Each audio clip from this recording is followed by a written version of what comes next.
7 महीने पहले इस लड़की के माँ बाप ने इसको इस तरह से दुल्हन बना के इस लड़के के घर पे भेजा था और 7 महीने के बाद उनको अपनी बेटी इस हालत में मिली। क्यों?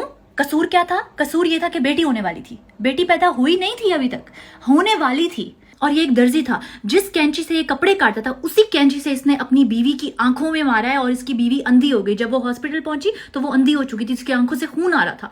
इस जाहिल इंसान को किसी ने ये नहीं बताया था कि बेटा होगा या बेटी होगी या खुसरा भी पैदा होगा तो वो भी आदमी के ऊपर होता है। और बर्फ तोड़ने वाले औजार से, जिसको पंजाबी में सुआ कहते हैं, इस आदमी ने अपनी बीवी के सर में मारा, जिसकी वजह से उसका मगज बाहर आ गया। मुझे समझ नहीं आती कि कब तक माँ बाप अपनी बेटियों को ये कहते रहेंगे कि कोई भी मसला हो ना बेटा घर में ही रहना, घर छोड़ के ना आना, शोहर का घर छोड़ के ना आना, उधर ही रहना, अपने मसले हल करना। क्यों लड़कियों को कॉन्फिडेंस नहीं होता कि अगर कोई मसला हो गया है तो अपने माँ बाप के पास चली जाओ। मरने से 4 घंटे पहले उसने अपनी माँ को कॉल की थी और अपनी माँ को यह कहा था कि सब ठीक है, बस मेरे सर में थोड़ा सा दर्द है, मैं सो रही हूँ, उठूंगी तो बात करूंगी। और अब यहाँ पर आगे आदमी मुझे कहेंगे not all man, not all man, not all man, but why always a man. ठीक है, हर आदमी नहीं होता, बट हमेशा आदमी ही क्यों होता है? उस लड़की पे जुल्म हो रहा था, उसने अपने माँ बाप को बताया ही नहीं था। उसके माँ बाप कहते हैं सब ठीक था। उसकी माँ से जब पूछा है कि क्या हुआ था, आपकी बेटी का कोई मसला चल रहा था, उसकी माँ को पता ही नहीं था कि उसकी बेटी का कोई मसला चल रहा है उसके शौहर के साथ। उसकी माँ कह रही है नहीं सब ठीक था, सब। और वो सासें जो खुद औरत होती और फिर जब एक और लड़की अपने घर पे लेके आती है तो दज्जाल क्यों बन जाती है? एक औरत दूसरी औरत की दुश्मन बन जाती है।